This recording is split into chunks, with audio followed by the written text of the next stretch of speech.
Doma je najbolje.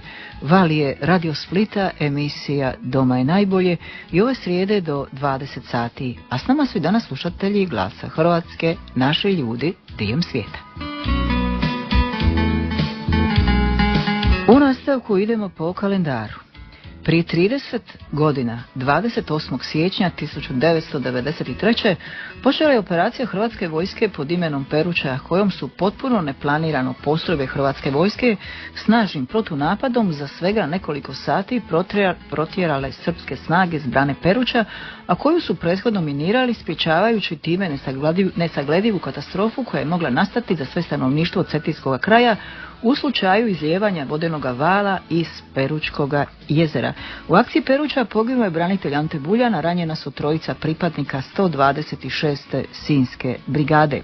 Sudionici te akcije bili su i naši današnji sugovornici, umirovljeni časnici Hrvatske vojske, bojnik Ivan Vuko i pukovnik Zdravko Škarpa. U siječnju 1993. Ivan Vuko bio je načelnik inženjerije 126. brigade Hrvatske vojske, a Zdravko Škarpa bio je ratni zapovjednik 126. brigade i zapovjednik akcije Peruća. U siječnju 1993. godine ja sam bio zapovjednik 126. brigade i zapovjednik akcije Peruća. Što se tiče akcije Peruća, ima puno stvari koje bi trebalo detaljno objasniti, međutim ja ću biti kratak ovdje. Ta akcija nije bila inicirana s naše strane, već je provokacijom četnika koji su upali u ta umpa područja koje su bile i brana i okolna sela pod zaštitom Ujedinjenih nacija. Mi smo bili prisiljeni da reagiramo na to i mogu vam reći da smo to uspješno obavili. Oslobodili smo i branu i okolna sela. Nažalost, četnici su minirali branu i teško je oštetili. Tu su nastupili ljudi kao što je gospodin Vuko, načelnik inženjerije, dragovoljci, ranci HEP-a koji su uspjeli sanirati donekle branu i ne dozvoliti dalje urušavanje brana, što bi izazvalo veliku katastrofu nizvodno sve do Omiša. Vi ste u to vrijeme bili zapovjednik 126. brigade Hrvatske vojske. Jeste zapovjednik. Brigada je bila uglavnom angažirana na južnom bojištu. Ja sam imao podređenu 16. domobransku pukovniju koja je bila na prvoj crti bojišnice i u rezervi se ima negdje od 45 ljudi u brigadi. 27. siječnja 1993. godine četnici su upali u ta umpa područja, nedozvoljeno, to nije bilo dozvoljeno da bude vojska, i zauzeli su branu, okolna sela i Alevića Kulu. Iskreno ću vam reći, taj dan mi je najteži u životu. Nisam znao što da radim. Ili da napravimo akciju pod rizikom da se sruši brana, a posljedice rušenja brane, ja sam gledao u filmu 1992. godine, bila bi katastrofalna nizvodno od brane, ili ostavi stanje po odnosu da četnici budu na brani, Alevića Kulu i okolnim selima, dakle su granatirali Sinj 90. i 91. godine. Odlučio sam se na akciju, rizik je bio, uspjeli smo, brana je spašena zahvaljujući ljudima od struke, inženjercima i drugim ljudima, i potjerali smo četnike nekoliko kilometara u dubinu. Vi ste također, gospodine Vuko, sudjelovali u toj akciji? Da. Ja ću sada kazati jedan uvod mali prije toga. Dana 17.9.1991. godine četnici su zauzeli branu Peruću i Alevića Kulu. To je jedna ostojna točka gdje su mogli braniti se na Perući i ostalo, i u tom periodu do nove godine, znači do Božića, su napravili sve moguće pripreme, postavili eksplozivi i uvijek su prijetili, Ratko Mladić naročito, da će on srušiti branu, da je ključ u njegovim rukama i da će on postupiti kako on želi.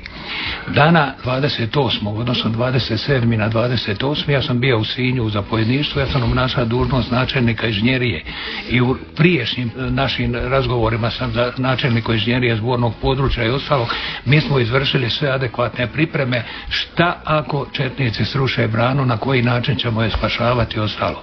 Došli smo do projektne dokumentacije u Hrvatskom HEP-u, odnosno ovdje u Hrvatske elektroprivrede, i imali smo sve podatke o zatvaraču, kud voda se kreće, kud ne kreće i ostalo.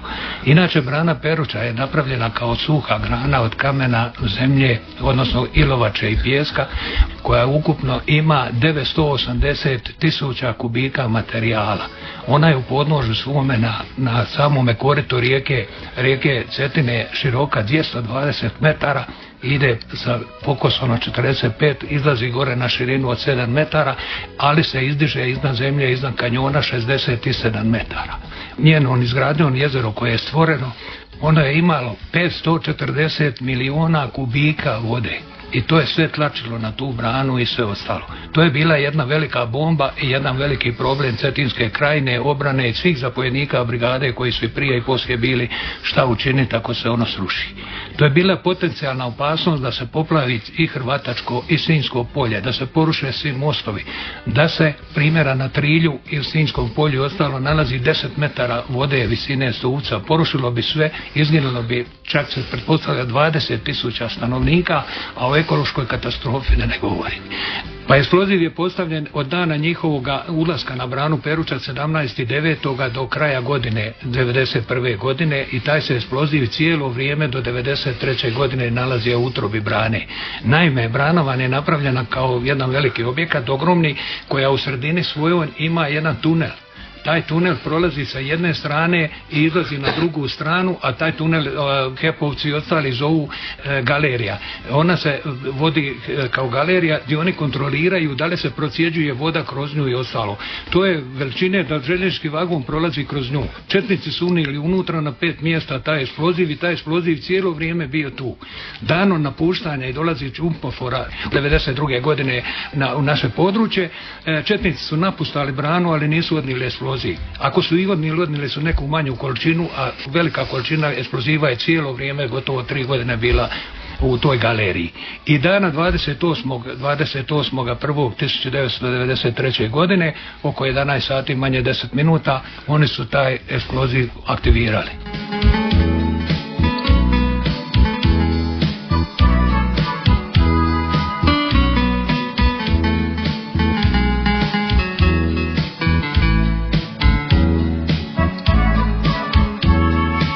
Aktiviranjem tog eksploziva koji je bio, mi smatramo da je to bio po obimu rušenja 30 tona 3 nitrotoluola, odnosno trotila, koji stvara pritisak od 100.000 bari. Da je cijelu branu raznija, cijelu tu galeriju, betonsku školjku je raznija, izbacio je glinu, izbacio je ilovaču, sve ostalo, stvorio ogromne kratere na samoj brani, porušio pomoćne objekte, pomoćni zatvarač, most koji je bio gore i ostalo, i krateri su bili duboki do 10 metara. Nas je samo Bog i sreća spasila, samo što se voda nije slijevala u te kratere i samo eruptiranjem odnijela cijeli materijal i poplavilo cijelo polje, a to se sve ostvarilo iz razloga što je glavni eksploziv bio u srcu ilovače. I ta ilovača pod pritiskom od 100 bari jednostavno je našpricala se po kamenjima okolni i ostali i spriječila je da voda prolazi tu, jer ona je bila suva, voda je tekla gore, to je malo i na filmovima se to čak vidi i ostalo. I tada sam ja, kad sam čuo da je brana minirana, javio se gospodinu Karpi u zapovjedništvo brigade, on mi je rekao: Vuko, izvoli, pridodaj se tamo kod HEP-ovaca i budi njima na usluzi, šta im treba, znaš šta je se desilo i ostalo. Kako ste se vi osjećali u tom trenutku? Iskreno ću vam reći, teško. Rekao sam, to mi je bila najduža noć u životu. Uspjeli smo mobilizirati neke snage dodatne da možemo isvršiti akciju. Dilema je bila ili napasti ili ostati na svom mjestu, baš zbog ovih problema vezani za miniranje brane. Kažem, odlučili smo se 28. siječnja 1993. godine u tu akciju. Uz jaku topničku pripremu smo napali četnike iz svih pravaca, Zelova, Hrvaca, Bitelića i tako dalje, i oni su se dali u bijeg. Moje postrojbe su samo inicijativno procijenile na terenu i ušle su na branu i okolna sela, međutim, nažalost, oni su u povlačenju aktivirali eksploziv koji je izazvao ogromna oštećenja brane. Ja sam prvi put došao na branu nakon zapovjedi zapovjednika Škarpe, negdje istog dana oko 4 sata popodne, i kad smo vidjeli na koji način je srušena, šta je, došle su suze same po sebi. Mi jednostavno nismo znali šta u tom momentu učiniti. Nema kud nije voda tekla, kud nije izbijala iza elektrane, kroz rasklopno postrojenje, priko brane, kroz propuste. To je bila jedna tuga. Ta slika meni nikad neće izići iz glave. Mi smo se vratili u Sinj da izvijestimo ove iz HEP-a. U međuvremenu su došli stručnjaci iz građevinskog fakulteta i ostali projektanti brane, visoki građevinski inženjeri koji su znali u tom problemu šta treba napraviti, i došli su u HEP u Sinju, u hidroelektranu Orlovac, i našli smo se tamo. Kad smo izvijestili šta se nalazi na brani, opet su pojedinci željeli da oni sad vide to koji su kasno stigli, i ja sam ponovo u 23 sata ponovo išao u Hrvatske na branu. Jer tada je se tek popodnevnim satima se tek stvorili uvjeti da mi dođemo, i ti civili i svi ostali na brani, jer četnici su bili daleko. I mi smo se ponovo vratili na branu i vratili smo se sa brane negdje oko 23:30 i u Hrvatskoj elektroprivredi u hidroelektrani Orlovac smo održali jedan sastanak i konkretne zadaće ko će šta raditi, s tim će se ko baviti. Tada je istupio inženjer Petar Stojić koji je vodio tu konferenciju i ostalo, i nama zapovjedio: gospodo, što možete prije, brana je ozbiljno ugrožena, visi o trenutku kad će probiti voda, ona je tolika količina i ostalo, poplaviti Sinjsko polje, što možete prije organizirajte se, dovedite veliki stroj, neka sa postojećim materijalom kojega ima 1.000.000 kubika na brani, zatrpavaju se krateri i ostalo, i ujutro pristupite što se može prije otvaranje temeljnog zatvarača. Naime, na brani Peruči postoji jedan opet tunel mali koji je isto veličine onog tunela za željeznicu, koji može cijelo jezero isprazniti, a da ono ne prolazi ni kroz branu ni kroz elektranu, i taj propust je mogao ispustiti 220 metara kubnih vode u 1 sekundi. I kad smo došli, nije prošlo 5 minuta kako smo bili na tom sastanku, general Roso iz Zagreba došao helikopterom u Sinj i sudjelovao na našem sastanku, pita nas šta je bilo i sudjelovao je skupa s nama, i onda je zapovjedio da se mi, vojni dio koji s nas bila 3 gore, povučemo u posebnu prostoriju i on će osobno da zadaće šta ćemo raditi.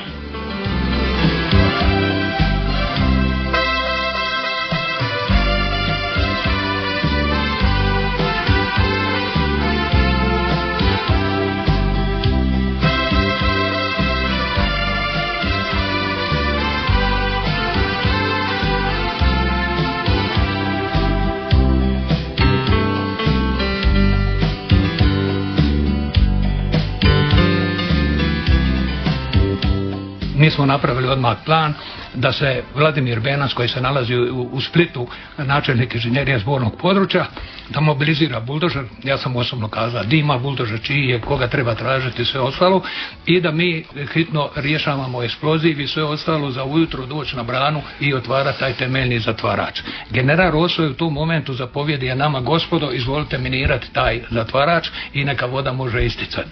I mi smo ujutro, kad se stvorili uvjeti, došlo nam je u pojačanje 4 vojnika i 1 časnik iz 40. inženjerijske bojne da nam pomogne u razminiranju.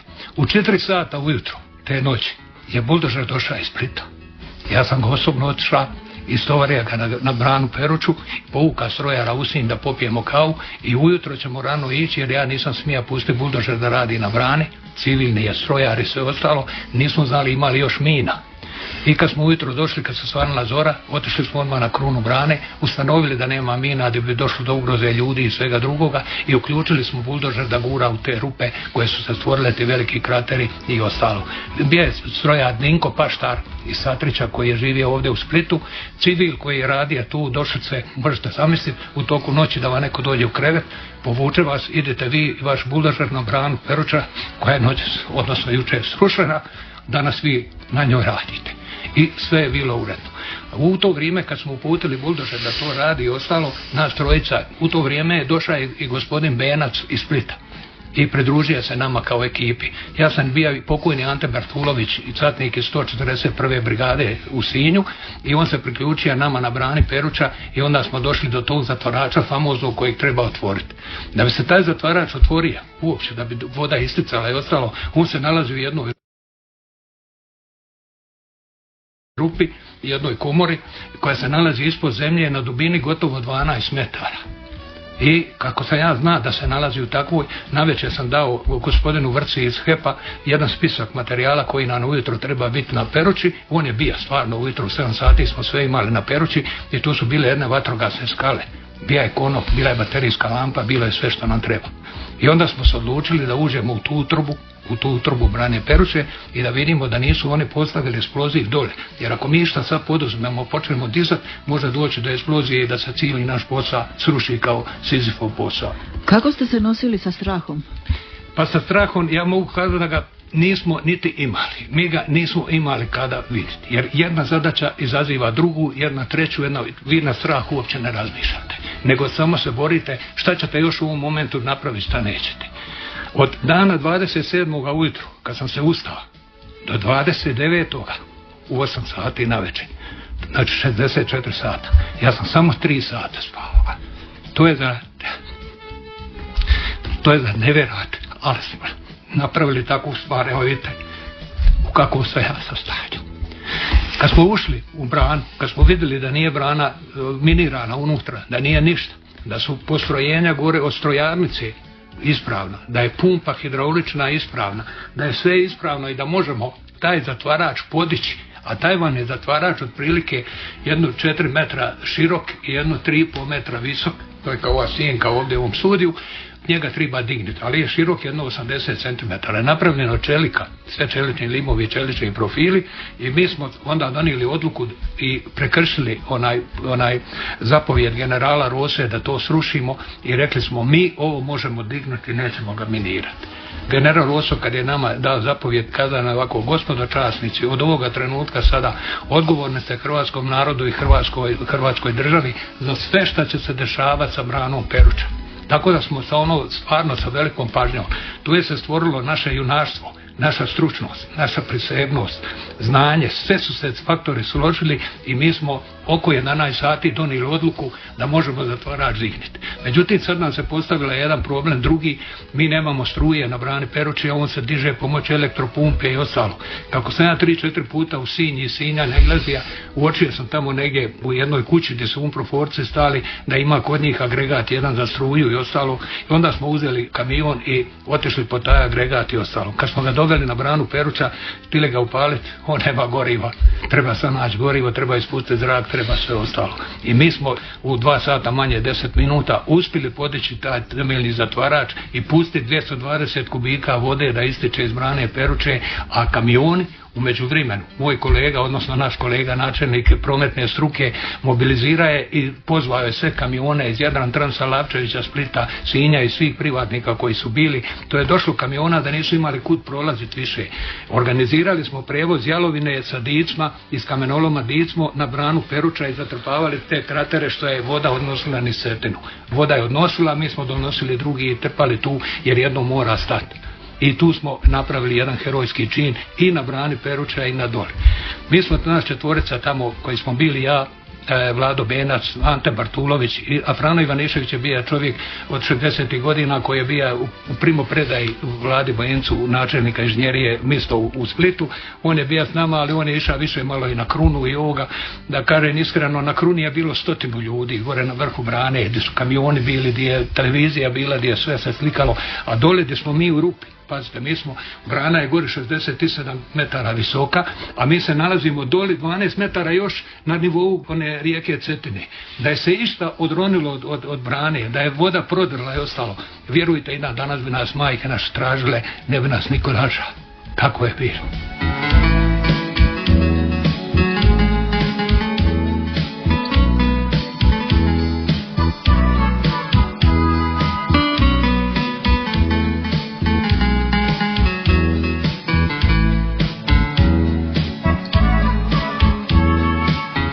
Tko je vas zapravo poslao na branu?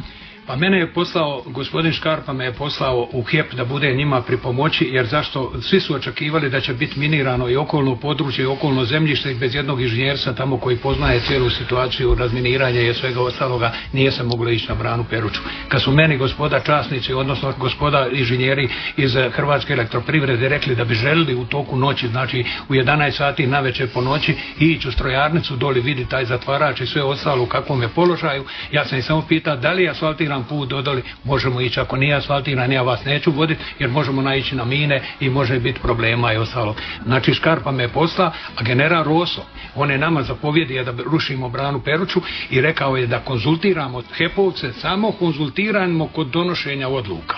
S nama je bio jedan čovjek, Ivan Vrca, koordinator HEP i mi smo Ivanu Vrci rekli kad smo odlučili da nećemo rušiti branu, taj propust, nego ćemo ga dignuti. On je bio cijeli sretan i njima je bilo bitno sačuvati vodu, ali isto tako spustiti vodu da se otkloni opasnost od rušenja i ostalo.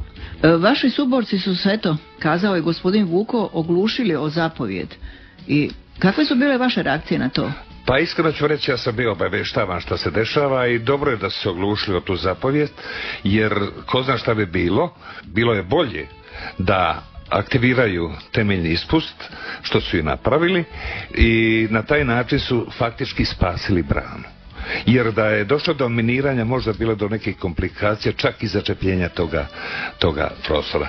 Ja ću dopuniti gospodina Škarpu, kad smo donijeli odluku, naša odluka je bila temeljena na sljedećim pretpostavkama. Ako rušimo branu, temeljni ispust, ako ga rušimo, mi ćemo stvoriti još jednu ogromnu štetu sa velikom količinom eksploziva ponovo na brani, da se ruši i da se prave potresnice, i ćemo napraviti drugo, da će se taj lim zgužvati sa kamenom koji će se srušiti sve ostalo i da nećemo postići protok vode oni koji je ciljan.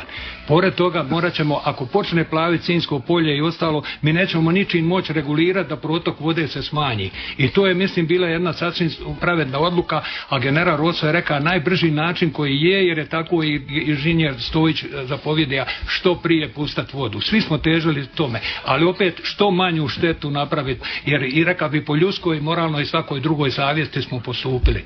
I znalačkoj, ja bih kazao znalačkoj, to se poslije opravdalo, da smo napravili najbolji potez što je mogao biti. Kad je predsjednik Republike došao na branu i kad smo izložili šta je se desilo te noći i ostalo, znate šta je rekao? Ti hrabre ljude mi pošaljite spisak njihov, da vidim da je jedin odličen, pravi, odlikujen za sva njihova junačka djela koja su napravili na toj brani. Jer je stvarno jedno junačko djelo tu napravljeno. Kad se promislite na 20.000 civila i njihovi muka, srušenih kuća, žrtava, ko zna koliko bi bilo i svega, to bi bila jedna katastrofa neviđena u Domovinskom ratu. Koliko je trajala ta akcija? Pa krenio je artiljerijska priprema, odnosno napad, negdje oko 7:30 u jutarnjim satima, 28. siječnja 1993. godine. Ta priprema je trajala negdje oko 4 sata iz svih pravaca, iz Hrvaca, sa Zelova, iz Bitelića. Čak sam otkrenio topove HVO na Vrdovu, to je brdo iznad Sinja, da tuku po Otišću, odnosno Borkovića štale, da ne bi bilo potkranjivanja snaga iz pravca Knina, što je bilo relativno moguće. I poslije toga su naši ljudi uletili na Alebića Kulu i branu Peruču i stigli su do Maljkova. Moja osnovna zadaća je bila, pored ovoga što sam zapovjedio gospodinu Vuku da spašava brana, da stabiliziram crtu obrane i ne dozvolim da se brana granatira, da bi ljudi mogli raditi. Bilo je nekih granatiranja koliko je meni poznato, ali nije bilo to toliko, tako da su ljudi mogli maltene u miru raditi. Čak sam mobilizirao 16 ljudi iz HEP-a da štite i čuvaju branu od eventualnih diverzantskih upada.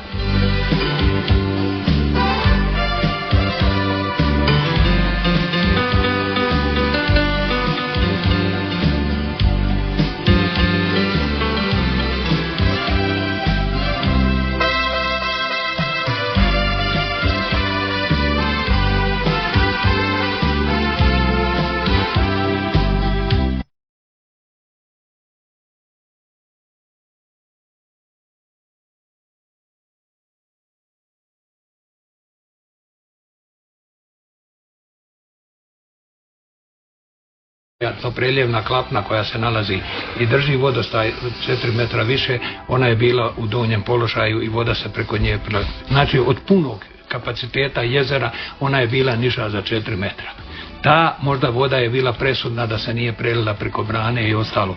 brana kao brana je stručno minirana. Međutim, ne možete vi sa jednom minom sa 30 tona, pa da je bilo i 300 tona eksploziva, taj cijeli materijal digniti od nitgača, jer je on tako formiran. 220 metara je dubine, brana u svojim temeljima dole široka i ide ovako, gore dolazi do 7 metara. Ali je ozbiljno oštećena i ozbiljno je srušena. Njoj na toj brani nije srušena hidroelektrana, nego samo brana, i nisu srušena dva dovodna tunela koja se nalaze ispod vode, jedan koji vodi u turbine i jedan koji je temeljni ispust ovoga. A ostali objekti su svi srušeni do temelja.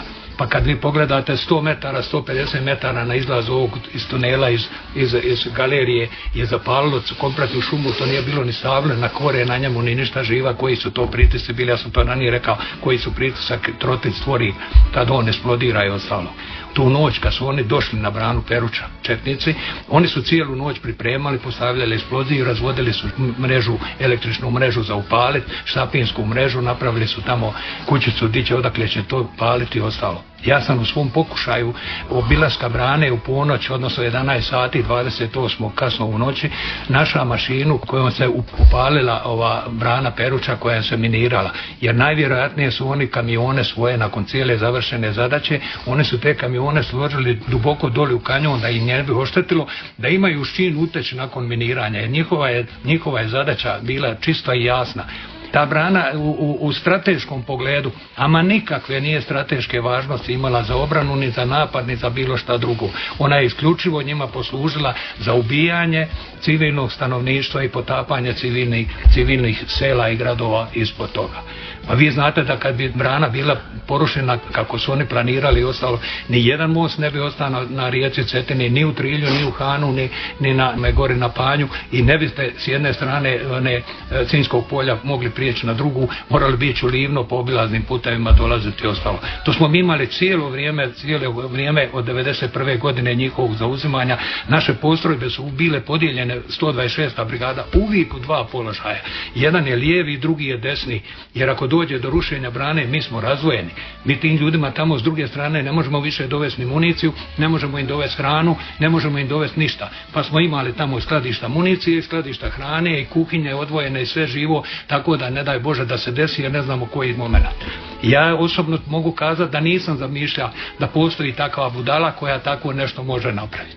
Ja ga moram stvarno reći da je to imbecile čovjek koji je to mogao napraviti tako u to vrijeme. Može se boriti čovjek protiv čovjeka na 101 način, ali ovo je jednostavno neshvatljivo. Ovako, akcija Peruča bila uspješna i dobra akcija, ali spašavanje brane Peruče, to je bilo fenomenalno. Ja stavljam ispred akcije i ljude koji su u tome učestvovali. Ovako, mi smo se našli u Sinju u jednoj vrlo, vrlo nezgodnoj situaciji. 126. brigada je demobilizirana, došla je domobranska pukovnija. A danom dolaska UNPROFOR-a na branu Peruča i crtu razvajanja između nas i četnika i ostalo se moralo 20 km unazad sve topništvo veće spremiti i zaključati pod nadzor UNPROFOR-a da ga svaki dan vide i da sve ostalo. Znači, kompletno naoružanje, mi smo razoružani. Kao narod smo razoružani i tada smo bili bez ičega. Naši ljudi o kojima govori Zdravko Škarpa, oni su imali samo puške sa sobom, kao osobno, jer je domobranska pukovnija nije zamišljena da ona drži crtu bojišnice, nego da bude kod kuće sadi kumpire, kukuruz, ali da ima i pušku ako sutra dođe do kakvog prodora i naleta četnika, a da ga ne uspiju ovi UNPROFOR-ci smiriti, da se oni mogu obraniti i ostalo. To je zamišljeno, ne držati crtu.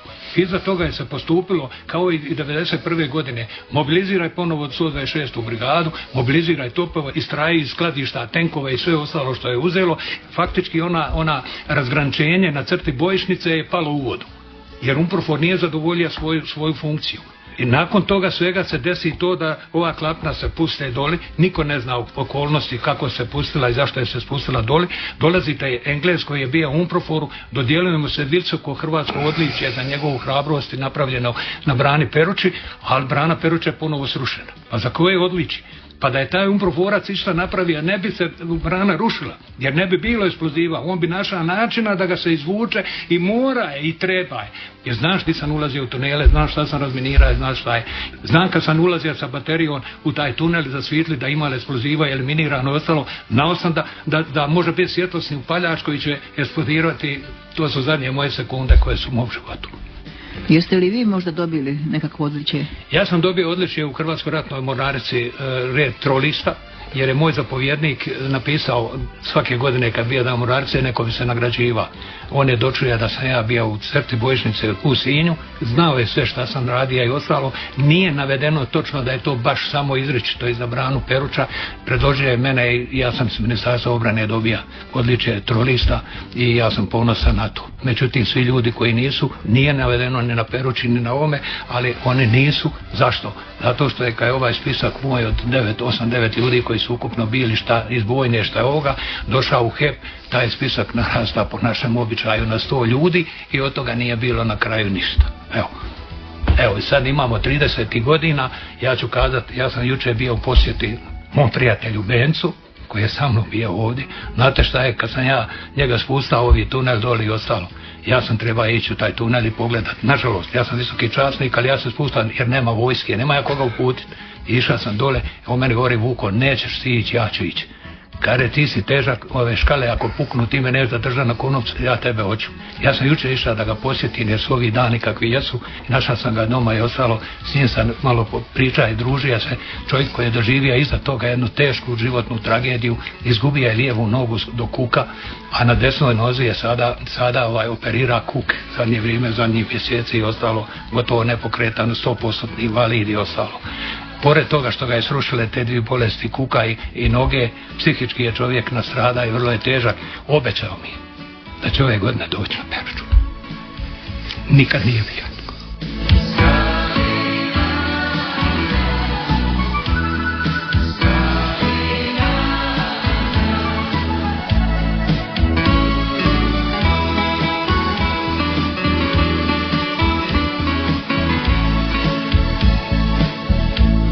A koliko su članovi vaše obitelji znali o zbivanjima na Peruči? A čujete, ja sam imao 3 maloljetna sina koji su proživjeli granatiranje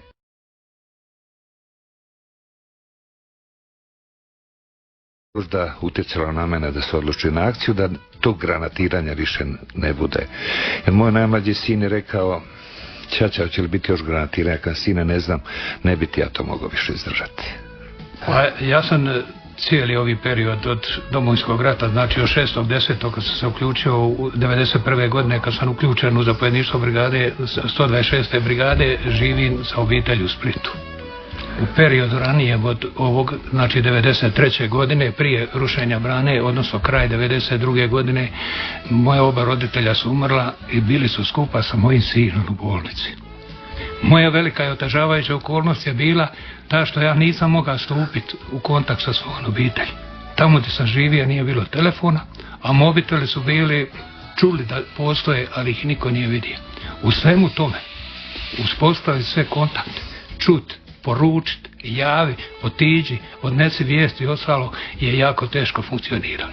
Međutim, u ranijem periodu, prije nego se srušila brana Peruča, moja obitelj zna kud sam oda, šta sam radio i di sam sve išao na sastanke da dobijem informacije o brani Peruči i u slučaju rušenja da znamo postupiti. Tako da znaju za svaki moj sastanak u HEP-u koji je bio na građevinskom fakultetu sa stručnjacima koji su nam davali savjete šta učiniti i ostalo, oni su znali čim bude voglo, javit će se. A supruga? Supruga, ja sam u tom momentu imao 3 djece, a supruga noseća sa 4. Sad vi prosvijetite kako nam je bilo. Ja tu ne mogu reći ništa, moje suze kažu sve. To je ostavilo traga i na meni, kao što vidite, a i na njima svima koji su sa mnom živjeli. Zato i ona i sada i ponosna i drago je one što se ova akcija na ovakvi način obilježava, da jedan put cjelokupnoj hrvatskoj javnosti kažemo samo istinu šta se dešavalo na brani Peruča, a ne da branu Peruču svajata svako i kazuje kako je se šta desilo. Ja moram kazati ovdje da sam svjedočio i kao kod suđenja generalu Đukiću za miniranje brane Peruče kao svjedok, detaljno obradio svaki podatak koji je bio interesantan njima, zato nažalost on nikada nije osuđen i ostalo.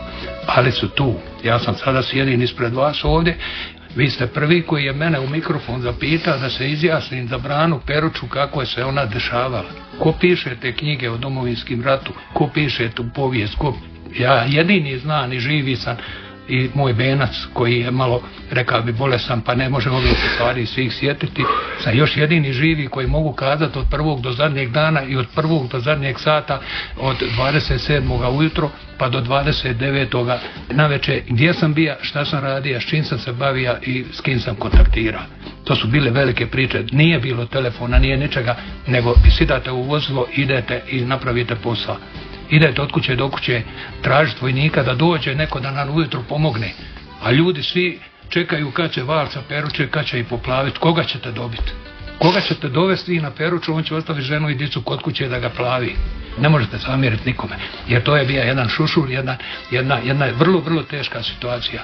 Pored toga, štab koji je se bavio Branom Peručom nije donio odluku da se mobilizira cijelo područje, da se ljudi isele, da se izvuku iz kotline one Brane Peruče da ne bi poplavili, nego su rekli samo obavijestite kuće koje su bliže Cetine da se one i nemojmo dizati veliku prašinu, mislimo da će ipak sve dobro završiti. Hvala Bogu, završilo je, ali i zahvaljujući nama koji smo samo prijegovorno i herojski odradili ovi čin otvaranja i zatvaranja zatvorača.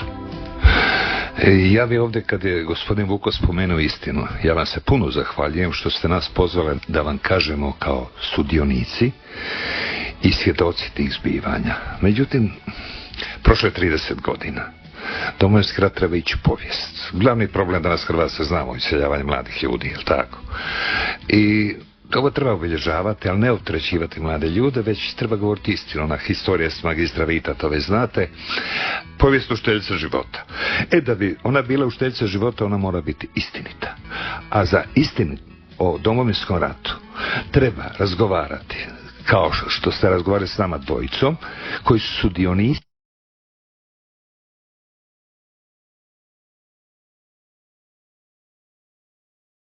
kupe informacije po kafićima i ulicama. S tim se može ostvariti ona izreka jednog filozofa: kad počne rat, prvo umire istina. Da do toga ne bi došlo, svi oni u javnom prostoru koji žele objaviti nešto o tim zbivanjima, da razgovaraju sa sudionicima i svjedocima tih zbivanja. U protivnom, vlast će pobijediti. A što se događalo nakon akcije Peruča na sinjskom području? Ništa posebno, mi smo stabilizirali crtu obrane, odmakli smo četnike jedno 5-6 km od Brane Peruča, tako da nisu bili u mogućnosti da granatiraju Sinj i okolna mjesta, Selebića Kule koja je puno bliže. Granatiranja direktnog Sinja nije bilo. Faktički je bio, pa neću reći mir, ali primjer je sve do Oluje 1995. godine.